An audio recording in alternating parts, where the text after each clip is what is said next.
네, 안녕하세요. 알파카입니다. 네, 알파카 부동산 박승환 본부장입니다. 2026년 알파카 유튜브 채널에서 많이 활약해 주실 빌소굿 분석 상황에 대한 판단, 또 경제적인 거에 대해서도 되게 지식이 많다 보니까 해드릴 수 있는 얘기가 많을 것 같고 부동산 정보들을 많이 전달해 주신다고 하는데, 오늘은 많이 하던 코너 중에 하나인 최근에 거래된 건물들에 대해서 조금 더 냉정하고 정확하게 한번 평가를 해보려고 합니다. 이거는 건물에 대해서 저희가 또 굉장히 주관적인 의견을 드리는 방송이고, 가계약이 됐거나 공계약이 된, 근데 거래 신고가 안 된 건물들도 많이 있어서 장기까지 완주를 할지 안 할지는 잘 몰라요. 그래서 이 건물에 대한 의견은 그냥 저희들의 주관적인 의견이라고 생각하시고 편하게 그냥 얘네들은 이런 의견을 듣고 있구나, 그 정도로 받아들이면서 방송을 보시면 될 것 같습니다. 간단하게 설명 한번 해주시죠. 중개 일 하시는 분들 다 아실 만한 매물인데, 위치부터 보시면 압구정역에서 도보 5분 거리에 있는 사거리 코너에 있는 현대고등학교 뒤에 있는 코너고, 그 다음 노홍철 건물 가기 전에 있는 거. 이 건물이 유명했던 이유는 최초가가 350억이었어요. 그 당시에는 뭐 가로수길이나 신사동이 끝까지 갈 줄 알고 매도인이 그렇게 불렀던 것 같은데, 결국 거래는 합리적인 가격에 거래가 됐다, 약간 이런 내용이네요. 최근에 160억에 거래된 것으로 확인이 됐고요. 여기 동네가 뭐 2억 정도에 거래가 된다라고 봤을 때 신축 건물이고 이런 여러 가지 메리트가 있다 보니까 평당가보다는 비싸게 팔렸다. 저는 이런 거 살 때 좀 궁금한 점이 있는 게, 아니 저거 뭐 어차피 사가지고 앞으로도 임대료도 크게 많이 안 오를 텐데, 저 건물 사가지고 은행 이자 내고 나면 남는 거 별로 없는데 어떻게 하죠? 아니 오히려 마이너스 아닌가요? 대출만 다 받으면? 최근 이제 임대업 기준으로 대출 이자가 약 4%에서 4.5% 정도 나오니까 지금 수익률이 2.7%, 보통 이제 대출 80% 받는다고 하면 약간 손해가 있을 것 같아요. 2, 3년 전만 해도 강남은 매일매일 오르니까 시세 차익을 보고 그런 부분을 감안해서 매입을 했다고 하면, 이번 건은 지금 트렌드와는 좀 다르게 이자로 손해를 보면서 매입을 한 케이스인 것 같습니다. 가장 어떻게 보면 강남을 대표하는 상징적인 스탠다드한 건물이라고 생각이 드는데, 최근 금리 추이가 물론 조금씩 내려가고 있긴 합니다. 그래서 앞으로도 내려갈 건데, 올해 상반기 금리가 생각보다 높아요. 왜냐하면 은행에서 임대업에 대한 대출을 좀 BP를 올려줘가지고 올라가는 게 조금 있긴 한데, 만약 임대업이 아니라고 하면 또 금리가 싸요. 임대업인 경우 같은 경우는 가상금리를 붙이는 경우가 있어요. 그렇다 보니까 사실 임대업으로 매입한다라고 메리트가 많이 없는 그런 건물인데, 사실 이 건물 같은 경우는 꼭대기층 2개층을 뭐 직접 쓰는 목적? 이런 거 아니면 웬만하면 임대업이라는 생각이 들거든요. 그래서 약간 요즘 트렌드하고는 거리가 먼데, 또 근데 이런 거 사는 분들이 보통 그런 분들이 많잖아요. 거의 돈 엄청 많고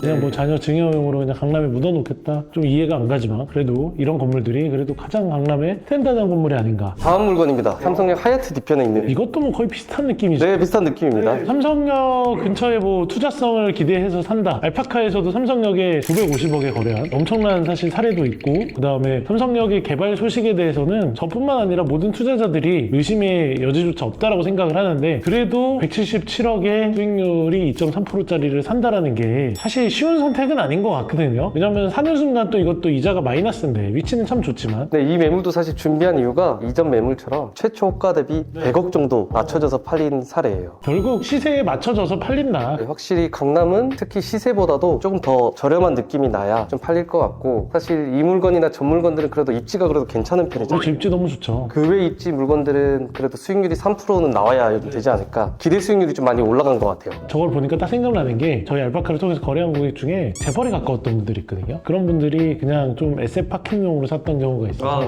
그런 건물에 좀 준하지 않나라는 생각을 합니다. 그때 최고점 찍었었던 걸로. 사실 강남에 있는 건물주분들이 사실 저한테 많이 감사해야 되는, 작년에도 사실 알파카가 최고점을 찍어준 데 많거든요. 성수에 가보면 알파카에서 최고점 찍어준 거 있고, 동무 3가에도 광화문에도 있고. 그런 얘기가 있더라고요. 손님들 중에서도 매도는 알파카에서 해라.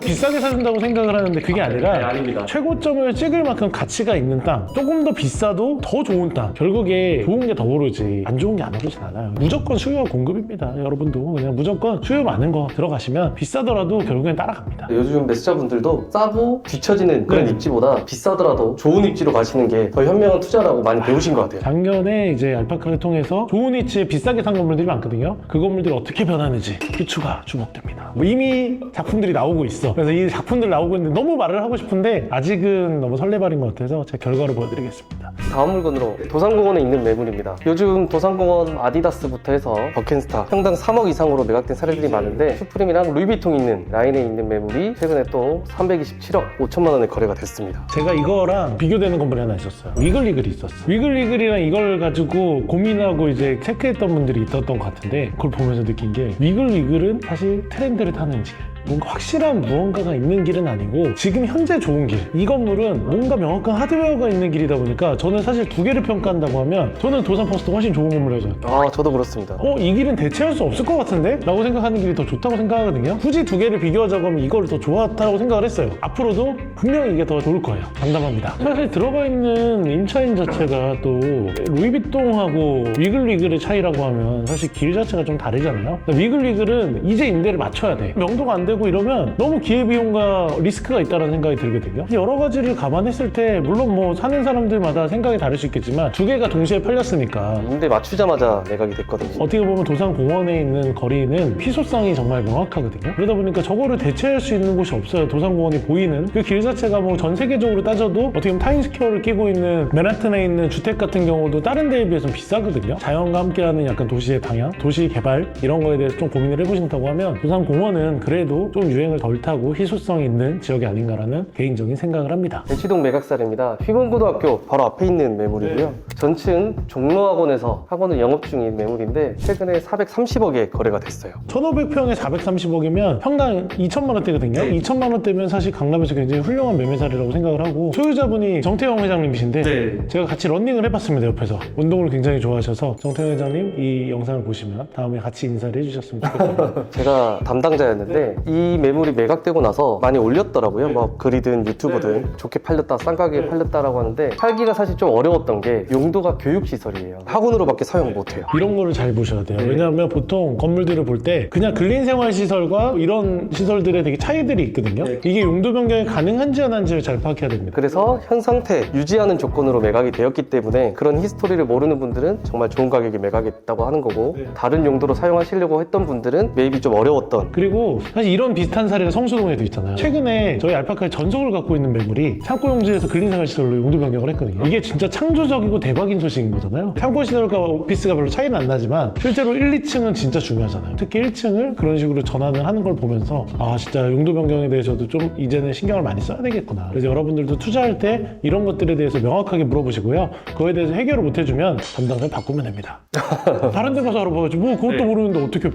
교육연구시설이랑 근린생활시설 똑같은 거 아니에요? 라고 얘기하시는 분들은 조금 더 배워야 될 것 같습니다. 최근에 또 성수동 연무장길 인근 사이길에 있는 매물이 거래가 됐는데요. 그 거리가 다 이제 2억에 팔려요. 매매 사례로 봤을 때 좀 흥미로운 게 이 사이길들이 연무장길 매각 사례의 정확히 절반을 따라가더라고요. 연무장길에서 4억에 팔리면 이 사이길이 2억이 나오고 호가가 5억이면 매물들이 2억 5천에 나와요. 성수동이 얼마나 갈 거냐라는 사실 의견들을 많이 주시는데 우리가 말했던 작년 하반기 또 지금 1, 2월 분이 완전 다릅니다. 지금 임대료도 그렇고 매가도 그렇고 되게 많이 올랐어요. 웬만하면은 무조건 메인 거리는 평당 100만 원. 그 알파카에서도 구성하고 있는 건물 얘기를 들어보니까 160평 정도 되는 건물인데 한 1억 정도 맞추면 될 것 같은데요 라고 우리가 고민을 하고 있었거든요. 근데 요즘에는 1억 6천은 미니멈 아니야? 2억까지 볼만한 거 아니야? 라는 얘기가 나오거든요. 그래서 요즘에는 연무장길의 임대료를 늦게 맞추면 늦게 맞출수록 갑이다라는 이야기를 나오는 정도로 사실 우리나라 최고의 핫한 지역이 연무장길이 됐고 그리고 연무장길이 계속 상승하는 이유는 임대료가 받쳐줘서거든요. 사실 저 건물 같은 경우도 57평에서 월세가 1,500만 원 나와요. 평당 30만 원짜리 먹자 사건 건물이면 옛날에 가로수길 메인이나 강남역 이면도로 아니냐 라고 이야기하는데 사실 저기 가로수길 옛날 메인이나 강남역 이면도로보다 상권이 못할 이유가 뭐가 있습니까? 저는 임대료가 더 올라가야 된다고 생각을 해요. 이러면 안 되겠죠? 이런 비슷한 느낌으로 요즘에 뭐 아뜰리에 거리가 뜬다 이런 이야기들을 하는데 아뜰리에 거리도 저 정도 돼요 임대료 지금 이면도로. 근데 아뜰리에 거리도 저 정도인데 연무장길 저거보다 못 받으면 그게 잘못된 거 아닙니까? 그것도 개인적인 의견이었습니다. 보시다시피 F&B로 지금 구성이 되어 있잖아요. 용도가 되면 지금 시세로 봤을 때 최소 2천만 원 이상은 나올 것 같습니다. 그래서 여러분들은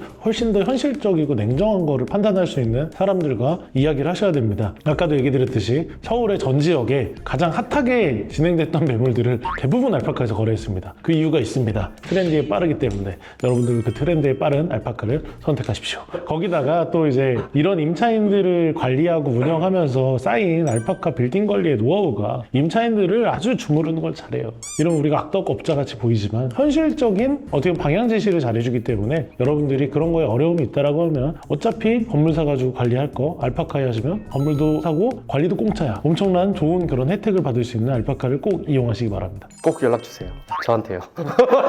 네, 사실 우리 박승환 본부장님은 삼성물산 출신에 삼성매는 다르잖아요. 요즘 삼성전자도 많이 올랐는데 인기 지역들 잘 찍어드리겠습니다. 아니, 최근에 저 이제 터보 형이랑 주식 얘기를 많이 해요. 근데 저희 업계가 재밌는 게 주식 주식장이 한번 좋다가 한번 꺾이는 순간이 오거든요. 그러면 사람들이 이쯤이면 끝났다. 이제 파킹하려고 부동산으로 가야겠다. 주식에서 판 걸로. 근데 최근에 번 분들이 진짜 말도 안 되게 벌었습니다. 그래서 이분들이 대부분 주식장 좀만 꺾이면 부동산으로 갈 거다라고 이야기를 하시는데 그 날을 제가 기다리고 있거든요. 결론은 부동산 오르니까 해야 됩니다. 사실 제가 지도에 없는 건데 이거는 제가 좀 이야기 드리고 싶어가지고 나왔던 건물인데 한남동 카페거리 뒤쪽이고요. 이쪽으로 내려가면 여기 한남동타운 3구역이에요. 그래서 여기 거리가 사실 약간 저평가되어 있다고 생각하는 거리였는데 여기 지역에 요 부지가 평당 1억 7,800에 거래됐어요. 1억 7,800이면 진짜 비싸죠. 근데 사실 이면도로에 지금 2억 3억에 거래되는 걸 생각했을 때 저는 충분히 거래될 수 있는 시세라고 생각 들고 이 건너편에 이미스라는 또 굉장히 유명한 패션 회사도 있고 패션뿐만 아니라 여러 가지 업체들이 다양하게 들어오고 앞에 이제 재개발 소식까지 있으니까 사실 이 거리는 좋아질 수밖에 없거든요. 도전적인 투자긴 하지만 되게 메리트 있는 투자를 잘 하셨다는 생각이 들더라고요. 저는 이쪽 지역도 좀 눈여겨보셨으면 좋겠어요. 이 매매 보니까 예전에 그 나인원 입주하기 전에 후문 쪽에 미리 매입하셨던 분들 좀 생각나는 것 같아요. 나인원 입주하기 전에 그때 터보 형이랑 이쪽 걸어다니면서 이게 9천에 팔린데 그때 무슨 얘기를 했는지 아세요? 야 이걸 누가 9천에 사? 이거 정신 나간 거 아니야? 이거 우리는 투자하기 말이 안 된다고 생각했는데 되게 좋았던 거고 제가 최근에 돌아다니면서 이것도 제가 살려고 했었잖아요. 이게 8천인가 7천이었어요. 물론 성수동에서 재미를 봤지만 이거 샀어도 재미를 봤었겠다 라는 생각이 들더라고요. 그 다음에 이제 논현동에 사실 이런 건물들이 최근에 거래가 됐는데 2007년 건물에 뭐 무난하긴 한데 사실 뭐 새로 지어야 되나 리모델링 해야 되나 아리까리 하긴 해요. 뭐 있는 대로 써도 되긴 하는데 근데 저도 사실 논현동에 건물을 가지고 있는 사람으로서 저기 도로는 사실 메인 도로는 아니거든요. 근데 여기서 가까운 오피스용 건물이긴 한데 요즘에 사실 걱정이에요. 이 건물들이 앞으로 어떻게 소화가 될까. 그래도 논현동이라서 그나마 나. 근데 진짜 그 남쪽에 있는 저런 비슷한 스타일의 건물들은 얼마나 소화가 될까. 최근에 거래되는 건 거의 다 원가 이하만 거래되고 있거든요. 그래서 약간 요즘에는 저기 있는 저런 건물들을 갖고 있는 분들의 약간 딜레마가 아닌가. 진짜 모든 건물이 다 4억용이고 골목이 안 좋으면 4억용으로 저희가 소개를 드리기도 하잖아요. 사실 4억 구하기 너무 좋아요. 그래서 4억 사는 분들은 지금 사야 됩니다. 제가 12월 달에도 이제 알파카를 통해서 4억 사신 분 있는데 사실 요즘에는 진짜 4억 사기에 너무 좋아. 근데 왜 알파카는 4억 안 샀냐라고 물어보는 분이 있는데 저도 사고 싶은데 제가 살려고 생각하는 동네 너무 비싸요. 그러니까 저희는 약간 너무 한계가 있는 게 지역을 크게 벗어날 수가 없고 직원들의 동선, 뭐 주차, 그 다음에 바닥 면적 이런 걸 생각하다 보니까 제가 4억 살려면 500억짜리 사야 되는데 500억이 없습니다. 많이 도와주시면 제가 500억짜리 사겠습니다. 다만 이제 그런 저희 같은 회사가 아니라 조금 중소형으로 어느 정도 한두 개 층 정도 쓰는 그런 회사들이라고 하면 요즘에는 4억 쓰기에 저는 되게 좋은 시기라고 생각이 들거든요. 지금 4억 알아보실 분들은 오히려 매물이 너무 많아서 못 고르실 것 같아요. 진짜 여러 개 딱 잡아놓고 가격도 던져보시고 정말 생각보다 재밌는 것들이 많이 생길 거예요. 그래서 오히려 요즘에는 가성비로는 4억이 훨씬 더 좋다. 그래도 판 분이 나름 잘 판 것 같아. 승강기도 없고 주차도 2대인데 64억. 와, 잘 판 거죠. 강남 매물들은 진짜 매물이 너무 많잖아요. 4억용으로 볼 수 있는 것들이. 금액을 제한을 해보시고 그 중에 맞는 매물들을 또 한번 좀 추리실 수 있을 것 같아요. 또 공격적인 제안을 가장 잘하고 적극적으로 부딪히는 분이 우리 박승환 본부장님이니까 연락 주시면 삼성맨으로서 물어뜯습니다. 이게 최근에 북창동 거래된 건데 저 앞에 대로변 건물인데 북창동도 여러분들이 좀 눈여겨봐야 되는 게 최근에 북창동에 저렇게 대형 부지들이 팔리고 있어요. 시행사가 움직이고 있다는 거거든요. 근데 북창동이 호텔로서도 그렇고 사옥으로서도 그렇고 여러 가지 메리트가 많은 지역이라 여러분들만 가르쳐드리니까 몰래 한번 지켜보세요. 저는 북창동에 은근히 메리트 있게 투자해놓을 만한 건물들이 많이 있을 거라고 생각이 들어서 그래서 오히려 내가 에세 파킹하고 그냥 가져간다고 생각했을 때 북창동만큼 메리트 있는 지역이 그렇게 많지 않을 수 있어요. 파킹을 하면서도 임대수까지 나오는 북창동은 좀 임대 수준이 좀 높은 편이거든요. 임대료가 요즘 1등이니까 사실 그래서 이것도 좀 얘기하고 싶은 게 최근에 북촌 서촌에 대해서 이야기들을 사람들이 많이 하세요. 근데 북촌 서촌 물론 좋죠. 그리고 가격도 오를 거고 지금 뭐 평당 1억 5천 팔리는 메인길이 2억까지는 간다라고 생각했을 때 다만 잠재력이 좀 떨어져. 왜냐면 개발하기가 힘든 동네다 보니까 잠재력이 떨어져요. 그래도 북창동은 저렇게 필지 묶어가지고 시행사를 개발할 수 있는데 다른 데는 개발이 안 된단 말이에요. 물론 기업들도 막 북촌 서촌에 땅 사가지고 막 지금 하고 있거든요. 충분히 요즘 거래도 많이 되고 올해 내년 재밌을 거예요. 다만 어느 정도 한계가 명확한 사건이거든요. 약간 경리단길을 보는 느낌이야. 물론 분위기도 좋고 외국인도 많고 앞으로 상권 좋을 거고 더 클 수도 있는 사건이긴 한데 어느 정도 한계가 조금 있는 사건이라 내가 뭔가 장기 투자로 묻어놓는다라는 사건으로는 재미없을 것 같고요. 약간 단타로 들어가기에는 괜찮을 것 같아요. 내년 내후년에 나와야겠는데요. 같아요. 그렇죠. 그래서 단타를 보고 북촌 서촌을 들어가면 저는 좀 메리트 있다. 근데 이게 잠재적인 장기 레이스로 가기에는 괜찮을까라고 생각했을 때 그쪽보다는 조금 더 개발하기가 자유롭고 뭐 상업지가 많이 있고 이런 지역들로 가는 것도 나쁘지 않을 거라는 생각을 합니다. 그래서 사실 뭐 여기 북창동도 사실 그런 면으로는 좋은 거죠. 그래서 저 부지가 최근에 평당 1억 6천 정도에 거래가 됐습니다. 그 다음에 거래된 건물인데 이 건물은 어떤 건물인가요? 네, 지금 방이동 매물인데요. 홍판 아루역이랑 방역 사이에 있는 배우 세대가 갖춰진 그런 항아리 상권의 매물로 좀 볼 수 있습니다. 아니 연면적이 1000평에 146억 임대료도 화려하고 막 보증금도 엄청나고 진짜 그냥 동네 대형 건물이네요. 이 동네 랜드마크 거의 이 정도면 거의 관리팀 아니면 임대업 사업부 정도가 들어가가지고 건물들을 건드려야 될 정도로 되게 까다롭고 어려운 건물인데 사실 그런 것만 잘 세팅하고 준비를 하신다라고 하면 임대 수익적으로는 되게 메리트 있겠네요. 네, 지금 임차인 수도 한 20개소 정도 되는 것 같고 이런 건물들 특징이 다 노후화가 됐어요. 준공됐을 때부터 임대가 다 갖춰지고 주변 이제 배우 세대가 좀 확보가 되어 있기 때문에 어떻게 보면 좀 고칠 시간이 없지 않았을까. 이것도 사실 알파카에서 거래했으면 알파카 이런 비슷한 건물 하나 관리하고 있거든요. 강서구에 이런 대형 건물 하나 관리하고 있는데 정말 기가 막히게 잘하고 있습니다. 근데 이런 건물들이 참 관리하기가 까다롭기 때문에 그런 어려움은 있는데 그런 거에 대해서 여러분들도 매입할 때 되게 검토를 많이 해봐야 될 것 같아요. 관리소장을 통해서 관리하기도 생각보다 쉽지는 않을 것 같고 규모 크고 한 층에 여러 개 다 나눠져 있고 이러니까 어떻게 보면 좀 싸게 팔렸다. 연면적 대비해서도 평당가 땅값도 싸고 저는 뭐 이런 매물들 소개드릴 때 말씀드릴 수 있는 이유가 알파카의 관리업체가 있잖아요. 관리팀 직원분이 지금 10명이 넘기 때문에 그분들도 벌써 뭐 다 5년씩은 건물 관리를 해오시던 분들이라 그런 힘을 좀 빌려서 좀 자신있게 브리핑하는 편이에요. 관리인과 소통을 해서 유기적으로 막 계속 변화할 것 같다는 생각이 들고 그냥 부모자님 보러 알아서 관리 좀 해주세요 그러면 못한다고 하잖아요. 전 이거 못해요. 그렇죠. 아니 이런 건물 관리한다라고 하고 매입하면 이거는 사기죠. 이거는 사실 외부 뭔가 인원이 필요한 거다 보니까 이야기 들으실 때 명확하게 좀 체크를 해보셔야 될 것 같아요. 그런 관리업체가 좀 갖춰진 부동산이 알파카 중개법인이 유일하다고 생각이 되거든요. 아무튼 뭐 오늘도 저희가 사실 되게 재밌게 했는데 확실히 저랑은 좀 다른 느낌으로 굉장히 침착하고 안정적으로 우리 박성호 부장님이 이야기해 주신 것 같아서 앞으로도 재밌게 보시면 좋을 것 같고 올해 이제 알파카 채널에서 많이 인사를 드리게 될 것 같아요. 오늘은 이제 제가 건강 문제상 마스크를 쓰고 목이 좀 다운되어 있는 상태로 이제 말씀을 드렸는데 더 좋은 모습으로 더 좋은 정보로 한번 또 인사드리겠습니다. 좋습니다. 알파카 또 많이 사랑해 주시고 새해 건강 그 다음에 날씨가 추워졌으니까 모두 건강 유의하시고 재밌는 또 1월 마무리를 잘 하시길 바랍니다. 안녕.